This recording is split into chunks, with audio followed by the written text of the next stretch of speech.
Hoy, ang daya nyo talaga. Bulala sa akin ni Kayla habang papaupo ako sa regular naming tambayan. May adventure pala kayo ni Sia last week. Hindi nyo man lang ako isinama. Napasulyap kami ni Sia sa isa't isa. At hello, bakit wala man lamang kayong nababanggit sa akin? Nakakapagtampo naman kayo. It's been a busy week last week best. Si Sia.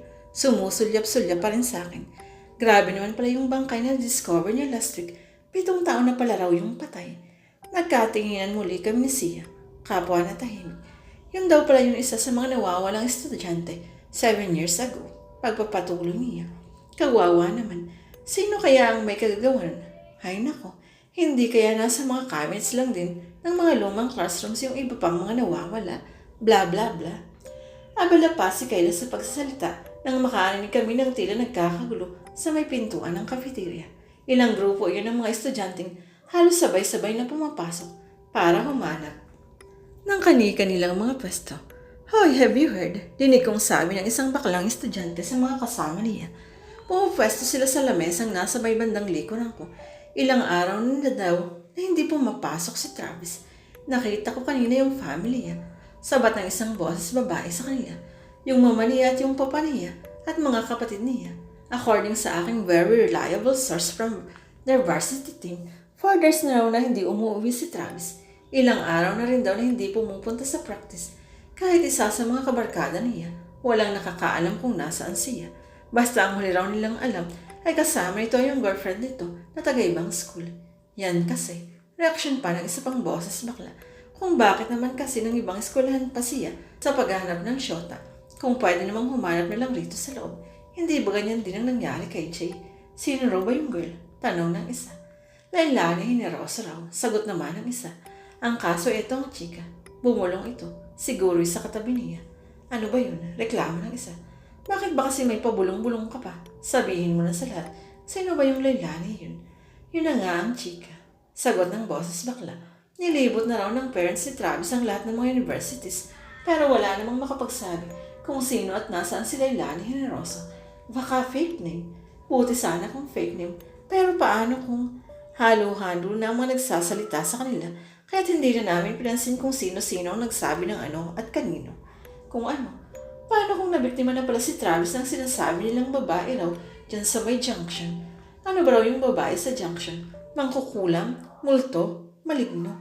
All of the above yata. Ewan, basta't ang binibiktima lamang daw nun ay puro mga lalaking ano? Mga lalaking salawahan. Yun o yung mga playboy. Tutuloy-tuloy pa rin ang pagkukwentuhan ng mga nasa kabilang lamesa. Nang biglang napatingin si Kayla sa kanyang wristwatch. Naku, baka malit na ako. Guys, mauna na ako. Anya habang tinitipo ng kanyang mga gamit sa lamesa. Next class ko na. May exam pa ako. Hindi na nihintay ang aming sagot. Basta na lamang siyang humangos pa palabas ng cafeteria. Ama ko habang tinatansya ko kung aablahin ko ba si Sia o hindi. Sia? Sia. Habang nakatutok pa rin ang buong atensyon sa librong kanyang binabasa. May klase ka pa ba? Wala na. I'm just killing time until dumating si Daddy. Ikaw? Meron, sagot ko. Pero ayokong pumasok. Napatingin siya sa akin. Nakakunot ang noo. Bakit naman? Wala lang. Gusto lang kitang makasama hanggang sa dumating si Tito Bench. What? Ano ka ba? Okay lang ako, no? Ikaw okay. Ako hindi. Bulong ko. Anong sabi mo? Hindi ko sinagot ang tanong niya. Baskot ay sumigi ako na nabasa mo na ba yung sulat na binigay ko sa'yo last week? Imbis na sumagot kagad, ay tinignan niya lamang muna ako ng makahulugan. Hindi pa. Bakit hindi pa? Nakasimangot ako. Sa kanan lang, sagot niya. Kapag nakuli ko na lahat, nauna ako napa-facepalm na may halong bunting niya. Are you okay? Tanong niya. Napansin niya siguro na napatulala ako. Ano sa tingin mo? You look fine to me. Nakangisi siya. Really? I said with a sarcastic smile. Yup. Aniya habang ibinabalik ang atensyon sa kanyang libro. I'm not okay. Nabubugnot na sabi ko. Huwag mo sabihin na affected ka sa pagkawala ni Travis. Sumulyap sila. The heck do I care about that asshole? Pabulong na utas ko. Kung hindi si Travis ay ano? Say I can't take this anymore. Can't take what anymore? This. What? This. This our situation. What situation? Nakangisi siya kalat kung nakuha na niyang ibig kong sabihin. Siya please naman. Pagsusumamo ko habang pilit inaabot ang kanyang kamay na minap namang hinila. Maliligaw ako please. Sure, nakangising sabi niya. Pero busted ka na, kaya tumigil ka na dyan pwede. Siya please, nadalaw ako ulit sa inyo mamayang gabi, pero harapin mo naman ako. Dinalaw ko sa siya ka makalawa, pero hindi naman niya ako hinarap. Busy ako tonight. Siya please, akala ko ba ayaw mo sa annoying bakit ang kulit mo? Tatawa-tawa siya. Siya please, I love you. Pumingisingis ako. I love you ang mukha mo. Natatawang sagot ko. Kung gusto mo doon mo sabihin yan sa babae sa junction, para kayo na kaagad. Sige ka, kapag nakuha nga niya ako, mamimiss mo ako. Kapal ng kalyo sa mukha mo, dude. Tumayo na ako mula sa kinauupuan ko at saka isiniksik ang sarili ko sa tabi niya. Ano ka ba naman, Eric, ang sikip nung ka sa kabila? Reklamo niya habang pilit akong tinatabi. Hindi ako alis dito hanggat hindi ka pumapayag. Ang kulit mo as in. I know, I never thought na mas magiging makulit pa pala ako kaysa sa kanya. Siya, dahan-dahan kong hinawakan ng kanyang bewang. Eric, ano ba? Aniyang habang pilit tinatanggal ang mga kamay ko. Ang manyak mo, alam mo yun. Medyo namumula na siya. Sa'yo lang. Nakabungis-ngis na bulong ko sa kanyang tenga. Napaiktad siya. Marahil ay nakiliti. What the heck has gone into you, dude? Tanong ni habang pilit pa rin inaalis ang pagkakahawa ko sa kanyang baywang na hindi naman niya matanggal-tanggal. Lab, at saka ko sila nakawan ng halik sa pisngi. Manyak na sinunda ng tampal niya sa aking pisngi. Hindi naman iyon masakit at nakabungis-ngis naman siya. Namumula. Sige na naman siya, please. Paranoyo ko. Pilit inalapit ang mukha ko sa mukha niya. Kaya naman lalo siyang naiilang. Basta't ka na nga sabi eh. Tumatawa siya. Ganun. Sinundot ko siya sa tagliran. Napaiktad siya. Mukhang may kiliti siya ron. Oo, ganun. Sabay tulak niya sa akin palis sa aking kinauupuan. Hindi naman ako tantinag. Alis ka nga dyan ang sikip sabi eh. Aalis ako sa isang kondisyon. Kung tungkol sa pagdalaw mo na naman yan, kalimutan mo na. Hindi yun. Do I still insist on that? Ano? Kiss muna. Itinuro ko ang aking kaliwang pisngi. Yung wet ha. Hinataw niya ako sa braso. Ang laswa mo. Buti nga wet lips lang ang hinihingi ko, hindi kasama yung utang. Hinataw niya akong muli sa braso. Bastos at saka akong magiki. Sige na, bilis na. Itinuro ko muli ang aking pisngi. Ayoko nga. Paismid na sagot niya. Kung hindi ikaw ang hahalik, ako ang hahalik sa'yo. Sige ka. Panunoks ako. At kapag ako ang hahalik, ako ang mamimili kung saan. Hinataw niya akong muli sa braso. Tumigil ka na nga ang kulit mo. So ayaw mo talagang humalik. Itinuro ko muli ang aking pisngi. Ayoko. Nakangusang sagot niya. Okay, edi ako na lang. Ilalapit ko na sanang muli ang mga labi ko sa pisngi niya. Nang dinakma niya ng kalimang kamay niya ang buong mukha ko. At saka tatawa-tawang itinulak niya ng bagya. Alis sabi. Ayoko. Agad naman akong nakawala sa pagkakatakma niya sa mukha ko. Walang isang kurap na hinawakan ko ang batok niya. Saka ako biglang hinilka ng mga labi niya. Isunak lang naman at mabilis lang. Natulala si Atila hindi makapaniwala sa aking ginawa. I love you. Nakabungis na sasabi ko sa gitna ng kanyang pagkatulala sa akin. Hindi siya makapagsalita. Wala man lang bang I love you to Eric. Imbis na sumagot ay naging seryoso ang expression ng kanyang mukha. Hindi mo ba talaga naiintindihan, Eric? Nakasimangot na tanong niya. I'm sick and I'm not getting better. Yes, of course you will. Nakangiting sagot ko. I will what? Get better. Sinabi ko sa'yo, huwag mo kong kaawaan. Mangiyak-iyak na siyangin. Bakit sino bang may sabing naaawa ako sa'yo? Tinitigan lamang niya ako. Nangingirid ang mga luha. Nakausap ko ang dad at mami mo ka makalawa. Mahinang sambit ko habang nakaakbay sa kanya. Malaki naman daw ang chance mong gumaling. Ang problema lamang daw ay ikaw. Parang ayaw mong gumaling. Parati ka lang malungkot at depressed. Yumuko siya at tulungan ng tumulo ang kanyang mga luha. Muli nang tinunghayan ang kanyang mukha habang marahan kong iniangat ang kanyang baba para magkaharap ng aming mga mukha. Hey, malambing na sambit ko habang nakatitig sa malulungkot niyang mga mata. You have to get well and you will get well. Aba, binitiwan ko na ang kanyang babaw. How can you take care of me if you are not strong enough to handle a husband like us? Miss Someday. Husband? Imbis na sumagot ay nagpakit na lang ako sa kanya. Puro kakalokohan, Eric. Pumasok ka na nga sa class mo. Ayoko nga. Kailan ka pa naging bulakbol?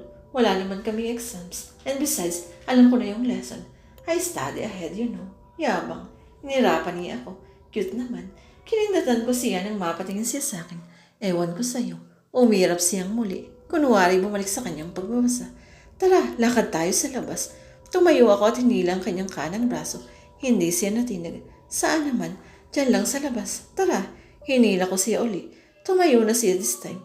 Wait lang. Ani habang tinitipon niya ang kanyang mga gamit para ilagay sa kanyang bag. Akin ang bag mo. Hinawakan at hinila ko ng strap ng pink bag niya.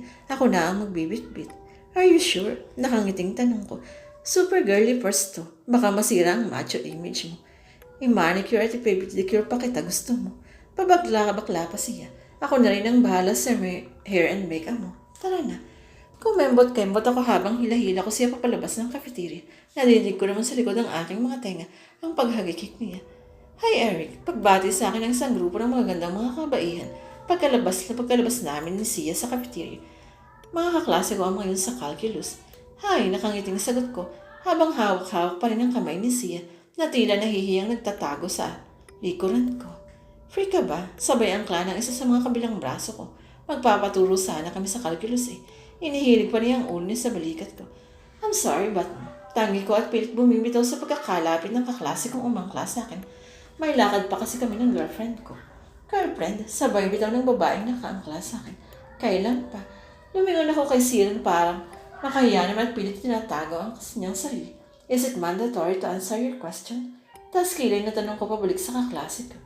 Excuse me, but we really have to go. At hinila ko na si Sia papalayo. Ibang klase talagang appeal mo sa chicks. Pangangantyaw ni Sia. To think na isa ka namang dakilang Jack. Kick is the new sexy baby. Tatawa-tawang sagot ko. Ako pala ang girlfriend mo ha. So kailan ba kita sinagot? Sa pagkakaalam ko binastid na kita diba? Never say die ang naputo lang sinasabi ko. Nang napansin kong may nagkakagulong mga estudyante sa abot ng aming natatanaw. What the heck is going on out there? Habang inihahaba ko ang aking leg sa pagsikat, kung ano ang nangyayari sa di kalayon.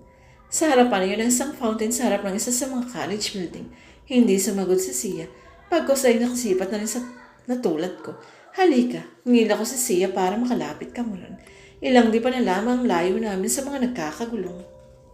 Mga estudyante nang tumigil kami ni Sia sa paglalakad. Bahagyang dumistansya habang kumakapal ang mga estudyanteng nakikausyos. Ano kaya nangyari sa kanya? Tinigiyon ng isa sa mga babaeng nasa bandang unahan na sinisilip mo nilang fountain. Tabi, tumabi kayo. Anunsyo ng head security. Pilit hinahawi ang mga estudyanteng nasa dinadaanan niya. May mga nakasunod sa kanyang tatlong malalaki at matatangkad na miyembro rin ng security. Ano bang meron doon sa may fountain? Bulong ng isang babae na nasa harapan namin si Sia. Si Travis, sagot ng pinagtanungan niya. Nagkatinginan kami ni Sia. Naglaslas daw ng leeg niya sa harapan ng ilang estudyante dyan sa tapat ng fountain. Kani-kanina lang. Ano? Gulat na gulat ang reaksyon ng nagtanong. Buhay pa ba siya? Patay na raw, sagot ng isa. Matapos daw kasing maglaslas, natumba raw ito sa mismong pool ng fountain. Inihaon daw ito ng mga nakasaksi, pero hindi na raw ito humihinga. Naramdaman kong pinisil ni Sia ang aking kamay. Tinignan ko siya. Mukhang nag-aalala siya kaya niyakap ko siya. Yumakap din naman siya sa akin pabalik. Nakakatakot naman ang nangyayari, sabi ng isa pang estudyante. Kamakailan lang si Jay ang nagpakamatay, ngayon si Travis naman. 2 days ago, may nakita rin patay dun sa lumang school building. Parang gusto ko na yata mag-transfer sa ibang school. Ako rin, halos sabay-sabay na bulungan ng mga estudyante. I know there's something wrong with that girl. Bulong ko kay Sia habang nakayakap ito sa akin. What girl? Pabulong niya pabalik. Yung sinabi ko sa yung babae na kasama ni Travis. You saw her too, right? Yung creepy kong makatingin na para bang kilala niya ako. I told you that, remember? Kumalas siya sa pagkakayakap bago niya ko tinignan ng mata sa mata. Do you think she has something to do with all this? Masamang magbintang, pero malakas ang kutob ko na may kinalaman siya. Sagot ko, narinig mo rin naman yung usapan ng kalapit table natin kanina, diba? What are you thinking? Naiisang babae lang ang may kagagawa na nangyari kina Jay at Travis. I am not sure, pero malakas ang pakiramdam ko. There's something creepy. Napatingin ako sa bandang likuran ni Sia. Doon ay napansin ko ang pusang itim na naka-enkwentro ko noon. What are you looking at? Lumingon din siya at nakita rin niya ang pusa. Nakatitig sa aming dalawa. It's in all creepy way. Halika na. Paghahata ko kay Sia. Saan tayo pupunta? Basta, hindi ko pa rin naalis ang tingin ko sa pusang itim na yun. Obserbahan mo yung pusang itim sa likuran natin. Pasimpleng bulong ko kay Sia habang naglalakad kami papalayo. Shit, Eric. Why is that cat following us? Pabulong na tanong sa akin ni Sia. I don't know, sagot ko. What I do not know is, this is not the first time I encountered that cat. Nag-umpisa namang manindig ang mga balahibo ko, patanin ng mga buhok ko sa alin. Kapareho yun ang pakiramdam ko nang magkatinginan kami ng babaeng kasama ni Travis ng kabilang linggo. Eric, pabulong na daing ni Sia halong sumisiksik sa aking tagiliran. Nakakabay ako sa kanya. That cat is really following us. Habang lumikilim ko kami papunta sa parking lot.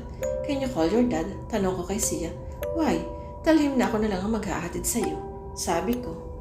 na napapatingin pa rin sa pusang sumusunod sa amin. Ha? Talim na ihahatid na kita pa uwi ngayon mismo. Pero, we need to get out